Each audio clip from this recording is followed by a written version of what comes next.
আপনার নাম কি? গুপ্তিপাড়া সারদানগর, ভূষণ শর্মা। ভূষণ শর্মা। হ্যাঁ। এই জায়গাটার নাম কি? গুপ্তিপাড়া সারদানগর। গুপ্তিপাড়া সারদানগর। যাক, এই জায়গাটা আপনার এই ওলকচি ওইটা কতটা লাগানো আছে এই জায়গাটায়? এই 5 কাঠা।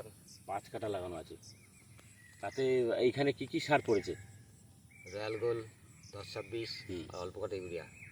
আচ্ছা, এই রয়্যাল গোল্ড, তার মানে রয়্যাল গোল্ড পড়েছে, আপনি বলছিলেন যে এর আগে ভিডিওতে বলছিলেন 3 কেজির মতো পড়েছে, তাই তো? 3 কিলো। আর 10 কেজির মতো, আর ইউরিয়া সামান্য আর কি।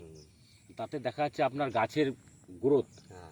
খুবই ভালো আর কি, প্লাস রোগের চাপ কম। এইটাই যদি পুরোটাই কেমিক্যাল সারে করা হতো, পোকা, ওলকচিতে এত পোকা লাগে কেমিক্যাল সার দেওয়ার পরে, দেখবেন পাতা সব খাওয়া মানে খেয়ে গেছে, সব পাতাগুলো সব মনে হতো এই অবস্থা।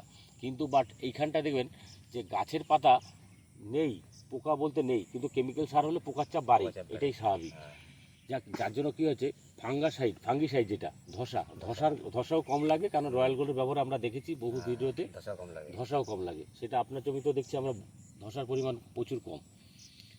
এইবার বলুন, রয়্যাল গোল্ডের মাধ্যমে চাষ করার মানে বেনিফিট যে পাচ্ছেন আর কি, এইটা চাষিদের কতটা সুবিধা হবে? চাষিদের সুবিধা, সার কম লাগবে এবং রোগ ব্যাধি কম হবে, এবং যদি দেখা যাচ্ছে যে ফসলটা ভালো হয় আর সামনে আরও চাহিদা বেড়ে যাবে। ধন্যবাদ। এই বলে আপনাকে ধন্যবাদ করছি।